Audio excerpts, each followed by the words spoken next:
And now to our guest speaker and host in Jericho, one of our dear and main suppliers for many years. We're pleased to be joined live by Momin Sinokrot, the Managing Director of Pal Gardens. Pal Gardens. Hi, Manal. Thank you. Hi, Momin.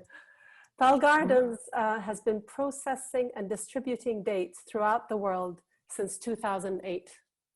They also grow their own Medjoul dates as well as source from farmers throughout the Jordan Valley. Welcome, Momin, and thank you so much for giving us your time during such a busy time of year. And thank you for hosting us in your No, you are most welcome. farm. Would usually see you here physically, but now virtually, so at least we can do it. We are really, really sad not to be there in person. I have to say the connection with our suppliers like you and the people who produce our products is core to our mission and one of my personal favorite parts of working for Zaytoun. Luckily, our colleague Taysir Arabasi, who's our advocacy and liaison officer in Palestine, is there on our behalf. Are you there, Taysir? Here, thank you very much. Excellent. Thank you. It's a great opportunity also to join you here. Thanks, Taysir. Before we start, I thought I'd let you all know about the scope of what we'll cover in this call. Medjoul date farming is an extensive topic that would take up several sessions on its own. And then there's the politics of the Jordan Valley. And this is quite complex even by Palestine politics standards, particularly the natural resources, who controls them and how they're allocated. So what we're hoping to achieve in this 45-minute session is to give you a general overview and a flavor of what Medjoul date farming is like, also how developments in the region, historical and more recent ones, are impacting on growers. Finally, we're hoping to get a glimpse into Momin's beautiful Medjoul date farm at this peak time of harvest. By the end of this, we hope that you'll know why it's a product that we feel so passionately about. Medjoul dates are one of the most successful products in our range, and it's really no wonder. Very few products pack as much indulgence and nutritional value into one mouthful. The additional appeal is the ethics of this product. Our customers have known for a while the impact of this cultural activity in an area that suffered from decades of political and economic injustice. So Momin, please tell us a bit more about where you are now. Okay, so we are currently in the Medjoul date farm in Jericho. I think many of you can see the beautiful trees around us. So here the temperature is around 38 degrees. It's pretty hot, and it's around 3:30 p.m. the time. So should be a bit cooler by now, but still hot. September and October is the harvest time usually for the Medjoul dates. So we are at the peak of it now.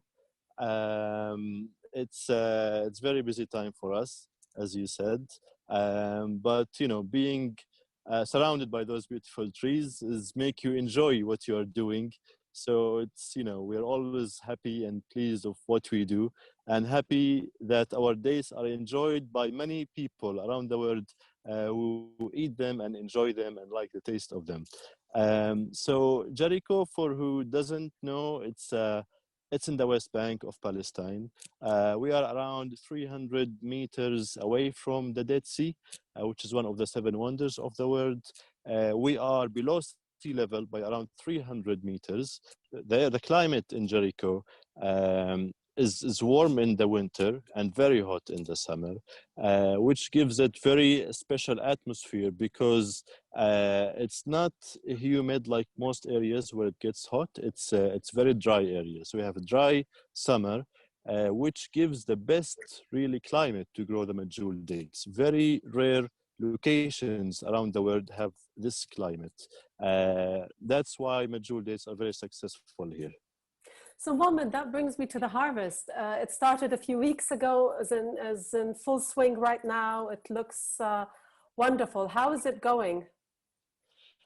It's going very well. Every year we have a growth in the yield. So this year we're hoping to get in Palestine over 12,000 tons, which is around 20 or 15% more than last year. The fruits are Fair in size, very good, large jumbo sizes are available. The produce looks very nice. So things are going well. So usually in Palestine, if there's no problems, we always say things are well, because we we don't know problems. problems. We'll come to that in a minute. Has climate played a part in this bountiful yield? Did that have an impact? Has it been particularly good weather? Yeah, the weather been very fair to the fruits this year. So we got the perfect weather, which is suitable to get the right degree of ripeness and dryness of the fruit. Sometimes we have problems of some fruits not ripening on the trees, for example. But this year the weather been warm in general, so we have a warm summer, and this weather is likely to continue all through until end of October. So this means it will be very good throughout the harvest, the weather. And before that, we had also a good winter. So the winter, we had a very good rainfall during the winter, which also helped to provide water, or at least some of our also helped to make in the farms. Okay, excellent. So I'm thinking, given how politically significant this area is, or let's say what a big role politics has on your activity, maybe we should probably give our attendees a bit of context. So what has happened really in the Jordan Valley over the last 50 years that has impacted how you have to do your business. Maybe some of the key dates are the start of the occupation in 1967, which put all of the West Bank, Gaza, and East Jerusalem under Israeli military control. Then came the Oslo Agreement in 93, which resulted in the creation of the Palestinian Authority. It was meant to be an interim authority until a final two-state accord was reached. As we all know, that hasn't happened. And part of all of that was the carving up of the occupied territories into areas A, B, and C, which designate who controls what. Now, Area C is particularly significant for you, Mo'min. Can you please tell us a bit more about it? Yeah, sure. So this farm is located actually in Area C. In Area C, we cannot build or construct anything permanent in this land. So there's supposed to be an Israeli approval to this according to the Oslo Agreement when it's signed. But as you said, it's supposed to be an interim thing for a few years until now. So the only use we can do on Area C is actually by planting it, putting trees, planting vegetables, and other sorts of agricultural activities. Area C, that means it's an area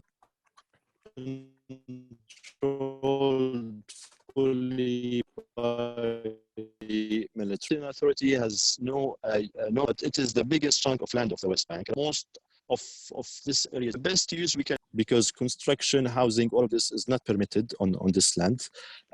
So that's what we can do for now.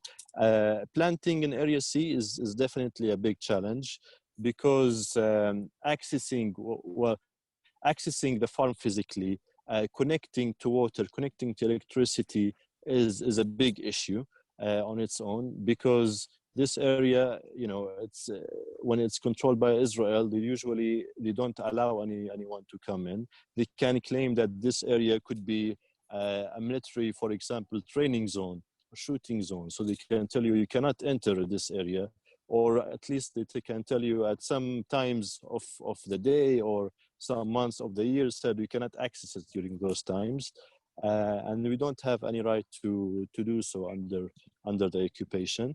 So any development or any housing I saw that is being constructed in Area C, you don't count more than 1 week, and then you see the Israeli forces coming to demolish it. So that's basically the situation in Area C. So that's why agriculture is the best use land, at least, because it has owners. They want to give it to anyone who doesn't own it. Seeing it to trees is the best way to keep this land, to preserve it, to preserve the identity of this land. Water, as you know, probably is the biggest challenge in this area, because you cannot access. So any water we need to get, we have to dig a water well. In the Oslo Agreement, they agreed to a water quota for the Palestinian Authority, and this quota was set in 1993. And it was supposed to be expanded after that, but the numbers is still the same. We're now in 2020. The population has grown by big numbers, and the needs are grown, but the water quota is still the same. So people had to dig water wells in their individual farms. So this is something should be provided by government or the local authorities. But being in Area C, no one can supply you those services. So farmers had to dig individual wells in their farms without permission, because when they apply, they will not get the permission from the Israeli authorities. A lot of those water wells been also demolished. So when they know that there's a water well in some area, they come and then they close it and they prohibit people to access this area. So this is the way Palestinians now surviving on, let's call it illegal, or at least a water well digged on capacity without the proper permissions. But this is the only way to operate and to irrigate those farms. And what we heard is, which is mind-boggling, is that you don't even have the ability to harvest rainwater. Is that right? Yeah, that's also right, because the rainwater, when coming from for example, the surrounding mountains, they kind of find a different way for the water to go and not come to the Jordan Valley.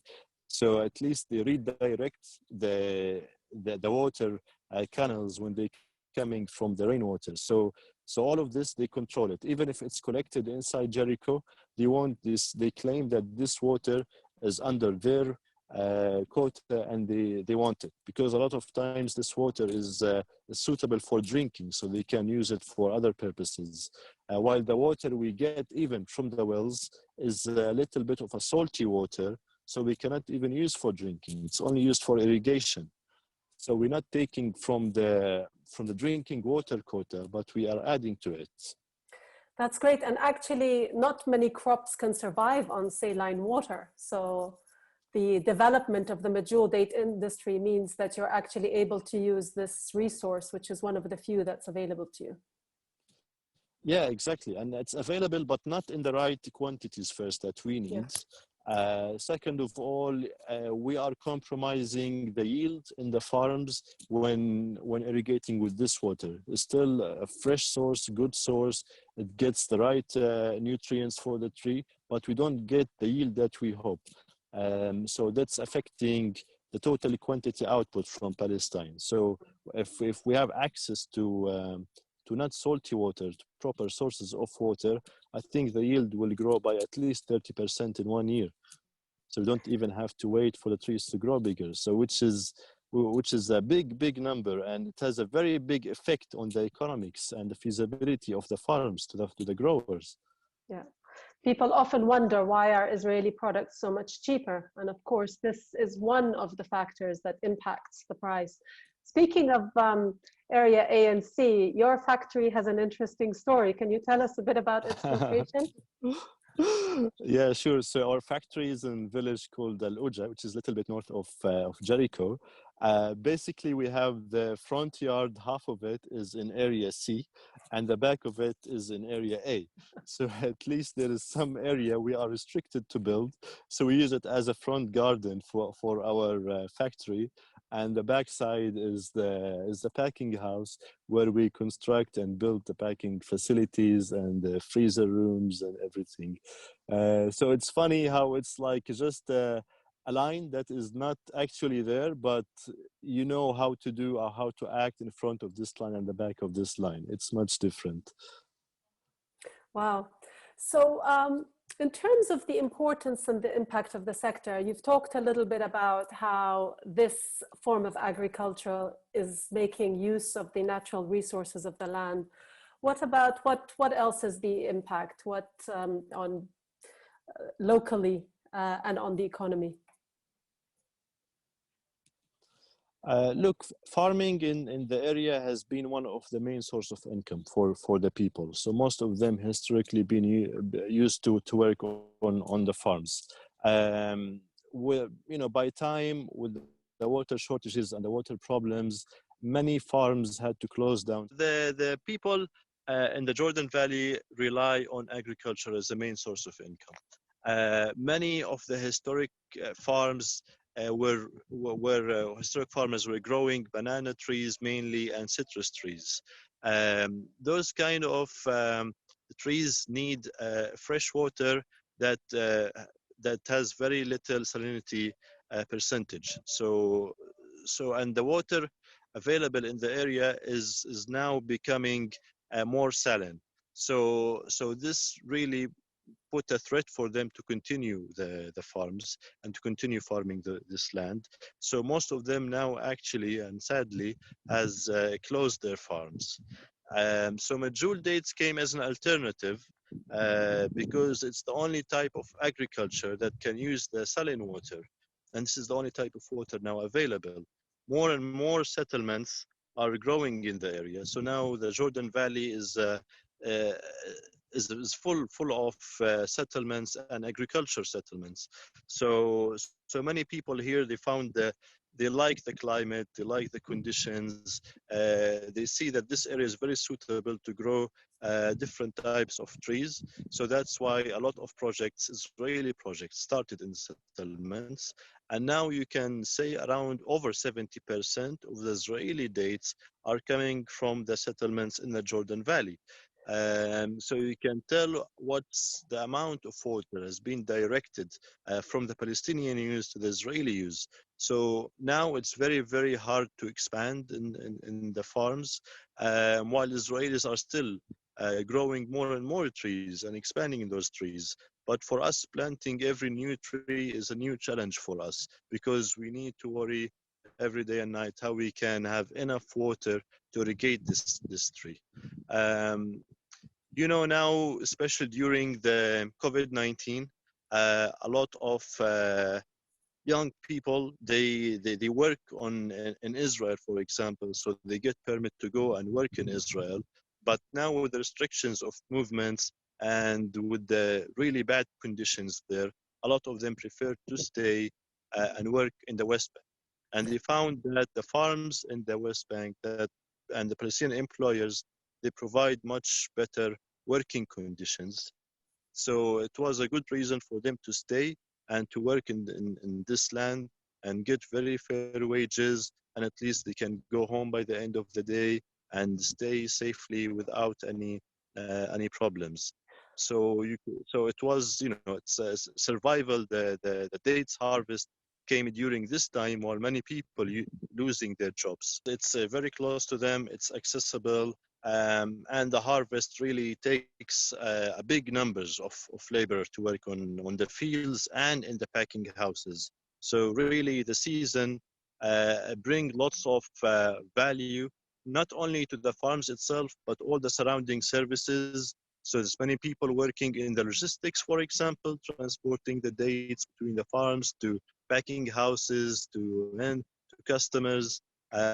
We have also, for example, all the packaging companies providing the right packages for the packing houses to pack the fruits.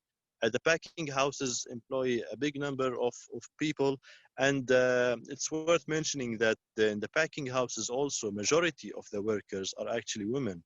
And it's really hard for women to find jobs in Israel or somewhere at least far from them. So we're happy to employ most of the women in the area. so they can find a decent job. They are in the factory floor. They're not in the heat, at least, like I am now. So they can have a very fair working conditions, very enjoyable. It's a short season, so at least they can benefit from it. We appreciate you with bearing that heat, but please tank up on some heat for us. We are freezing over here. In terms of the value to the wider economy, is date farming a big contributor to the Palestinian economy? Yeah, of course. Especially we're talking about an export sector. So Palestine usually we're looking for an areas to compete in. And luckily, Medjool dates is a very unique thing. So at least we don't have to compare with countries with, let's say, where other industries have the right support and economies of scale. So at least we have a very unique product that we can export to the outer world. So that's something. And it's, yeah, as we said, employment is a big thing. So the season of harvest and all around the year actually is employing a big number of people, and a lot of industries working to support this industry. So there is a big impact on the economy. And Growing Medjool dates. it's an activity that takes a lot of investment, financial, but also it's a very labor intensive activity. Maybe you can talk us through a bit of what it takes to grow delicious, healthy Medjool dates, and what farming it is like. Maybe you can take us through a little walk through your grove. It would be delightful for us. Yeah, sure. Yeah, I will do a little walk for you. I hope we don't use the Oh, wow. signal. So I will show you a bit of the workers picking the fruits from the trees.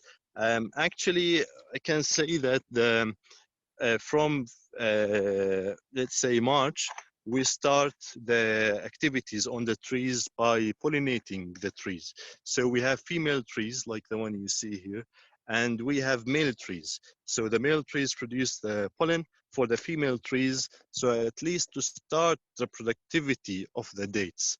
So the branches of the dates, like I will highlight for you in a few seconds. For example, the branches, they start to grow on the tree very small in March, and they keep growing until September. But during this time, a lot of things we do to it. So in order to get the right size for the dates, we have to thin the the branch itself, because holding so many dates will not produce the right size that we hope for. So usually we have to take a little bit off the load in order to produce the big fruits. Also, in order for the workers to go up and pick up the dates, the date has to be clean. Any old branches has to be cut. All the thorns have to be cleaned out of the trees. So there's a lot of activities going on during this time. So the tree you can see here is around 10 years old.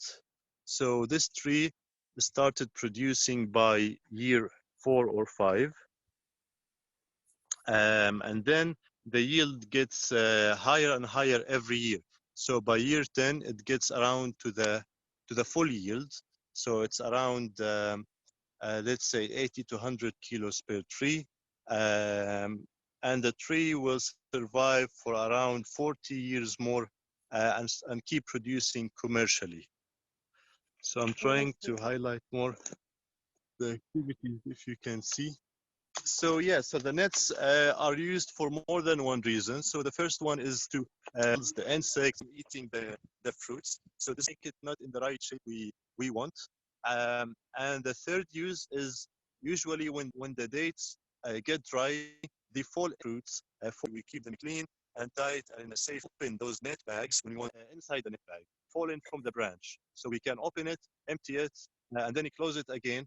And we do this activity around 3 times during the harvest. So usually the tree is not ripen all at one time. So it gets ready at different stages. So for example, we do one run at the beginning of September. We do one run end of September. We do one run by, for example, middle or late October. So usually each farm, the harvest time for it is around 50 days to 2 months. So all the fruits picked are put on those plastic crates, and then they are ready to be moved to the houses to do all the sorting. Too soft, some yellow and ripe. So at least, so we have the stage after that to do all the sorting thing consumption. So each field we have a specialized agronom who's an agricultural engineer looking after this field. So we have a technical program throughout the year for example, the right fertilizers to use, the right activities, the way we pick it. So it needs a lot of knowledge and experience to this. So any worker who join the farm get an intensive training before they can go up the tree and start picking the fruits or doing any of the other activities. So yeah, knowledge is very important, because producing the right shape, the right taste, the right size requires a lot of technical knowledge and a fixed program for this. So a lot of so many times this farm, as we said, is 10 years old, so we run it through a lot of trials to keep trying different ways how to improve the yield, how to improve the sizes of the dates. So each time we get a new results, and new technologies also come on all the time. So we try to adapt the latest knowledge, latest research, and apply it in the field. Annexation now is the big topic in the Jordan Valley. It's our biggest threat, really. It's something Israel's been working for many years, establishing for it and hoping to achieve it in the long term. Basically, the end result is exactly what they done in 1948 or 1967, just taking more control of land. Basically, they want to have all the Jordan Valley under their control. Now they have it security-wise, but they want it administration-wise and everything. So basically, they want to replace the original inhabitants of this place by new Israeli settlers, remove the projects working here by new Israeli investments. So it is a very, very big threat to us. And they're applying it gradually by tightening the water use, by tightening electricity use, by not allowing people to build. So they're telling people that, this place is not yours anymore. They're putting more and more obstacles, hoping that people will leave this place. So now they're why they're doing this, because Jordan Valley, as we said, is the biggest chunk of land in the West Bank. So that's, first of all, is taking more and more land, and that's been always their plan. Second thing, the natural resources. So we say always the Jordan Valley is the food basket for Palestine. So food security is very important. And when the country has no food security or no access to right vegetables and fruits, and then this nation is no longer a strong nation, let's say. Also, the Jordan Valley, really the location is on the border with Jordan. And now it's the only gateway for us to the world. So basically controlling or annexing the West Bank means Palestine will have no border anymore with the rest of the world. And also it's the only remaining piece of land that secure the continuity of the West Bank geographically. So controlling this piece of land means Palestinian states will no longer be as one piece of land. It will be a small chunks of land here and there. A prime minister called it like a Swiss cheese.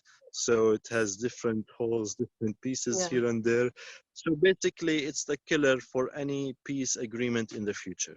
There will be no two-state solution in the future if this happens. It's the end of any peace agreement. So this is really the biggest threat at this time. A lot of people use the legal ways to go to courts and try to give those cases to the courts and say, okay, this is our right to do this. But, there's always been excuses, so technical issues, We are not meeting the political problems between the Palestinian Authority and Israeli Authority. There's no current negotiations going, is prohibiting any permits to give or anything like this. So, but we know it's all excuses because, you know, as we said, since Oslo 1993 and 4, none of the permits being given. You know, you can maybe count them on one hand. So, they claim that they can use legal ways, but in reality, it's not happening. Why are our dates more expensive than others? I think we talked a little bit about Israeli dates being cheaper because they have, well, obviously they have the water resources, which means they have higher yields, and that brings the cost down. They enjoy, I think they enjoy subsidies as well, Momin, is that right? Yeah, so there was a program by the Israeli government for the Israeli settlers, especially who intend to export their products, to subsidize any investment they do by 40%. And a lot of farmers and investors benefited from that, while here it's zero, you know, as you know. Yeah. And the other thing is, of course, all the restrictions on movement that Palestinian growers face, such as checkpoints, elongated routes, all of which add to the cost. As for our brand, what we do is we do our best to source from the very best growers and ones who are conscientious in how they grow the fruit so that it is healthy as well as delicious, and so that it actually ages well within its recommended shelf life. So we don't go with the cheapest supplier, we go with the best suppliers. It's worth mentioning on this point that Zaytoun is the first company in the UK to buy Medjoul dates from Palestine. And I think, if I remember right, that was in 2007. Correct. So while, you know, Palestine was very infant industry to export Medjoul dates, so Zaytoun were pioneers in this business. We started with just 6 tons, and I think in terms of Medjoul date farming in Palestine, the growers started with 140 saplings in the late 90s, if my information is correct, and we've all grown a lot more since. Yeah, exactly. And there's still a lot to do, Manal, because we're expecting in 5 years the yield will double. So now we're talking about 12,000 tons. In 5 years, we're talking about 25,000 tons. So a lot more to do. The responsibility is big. We feel it. And from Zaytoun's point of view, we also, our business model and the way we do business is we try to give maximum transparency to consumers. We encourage everyone to come and visit Palestine. We try to create these connections with our suppliers and the growers that we work with.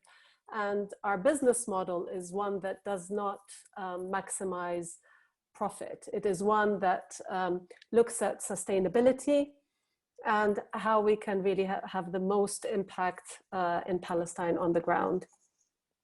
We have one more question about settlements. I'm going to direct this to Taysir if he's next to you. Yeah, sure. Taysir is here.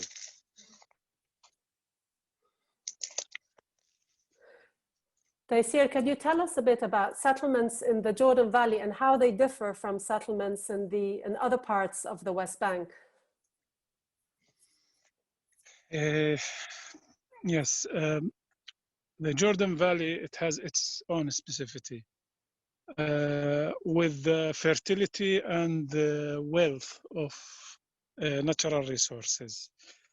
So most settlements that have been established in the Jordan Valley being established on the agribusiness element and factor. So the difference, for instance, between a settlement that is around Nablus, it's established based on fundamentalism. Very extremist people come in a place, occupy the territory, and then the government supports it. Here, there is a little more organization of the purpose. So where there is a resource of water, for instance, there was a number of wells, I could say between 5 to 7 wells being drilled around Al-Oja spring. This was about 17 years ago. And they diverted the water to the settlement agriculture. And not only that settlement, but also to the other one. So they are oriented with a purpose of agribusiness and also confiscation and expansion within the Jordan Valley. This is what I would say about it. Do you have any final words or requests from our listeners here, or for all of us in the UK, really? Of course, you know, as we said, now the responsibility is to look forward, not backwards. So what has happened, but now we are in a big challenge over the next 5 years.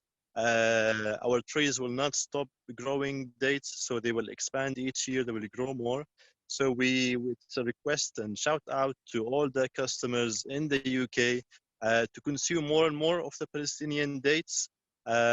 So now they've seen it in reality. They've seen how it's done. They know the efforts. It's been, you know, it went through all these processes. So we hope there will be a big demand this year, and we hope it will grow in future years. You know, I don't want to mention a lot, but we mentioned about the COVID and the situation in the Palestinian economy currently. So it's been a challenge really to sell fruits this year in the local market. So we are hoping that the percentage of export from our trees will go more and more to the export. The percentage of sales will go more and more to the exports. So this is a challenge to Zaytoun and the customers of Zaytoun to take this up and take more of those dates. So that's really our request to the audience in the UK. Occupation sounds abstract, but it's a very tangible thing when you live in Palestine, as we've heard. And that's why we encourage everyone to join us to visit when travel is safe again, because it's different when you see it with your own eyes.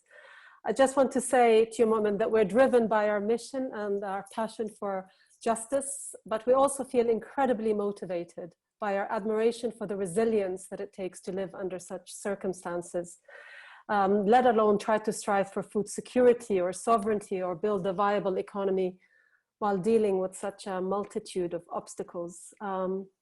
We know that you and others have invested heavily in this sector because it represents a viable economic opportunity right now, and you're counting on exporting about 80% of your production year on year.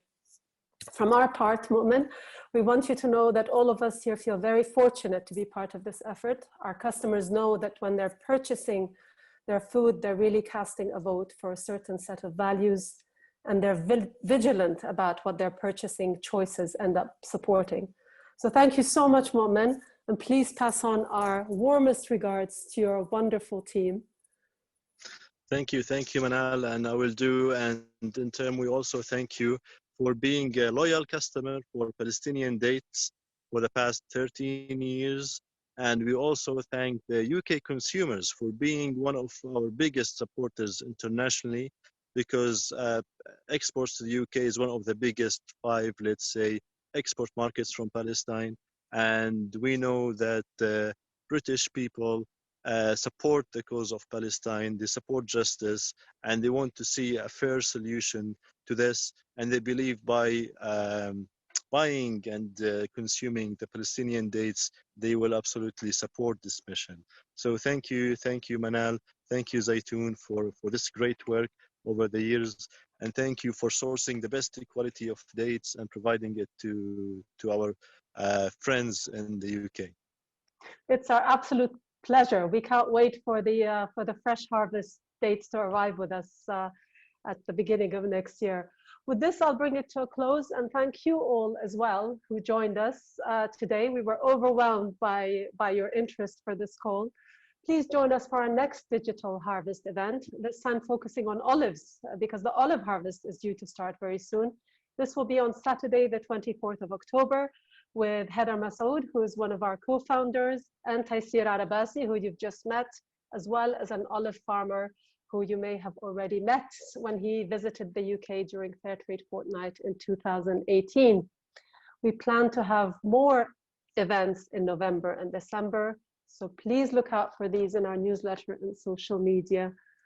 Thank you, and have a great day, everyone.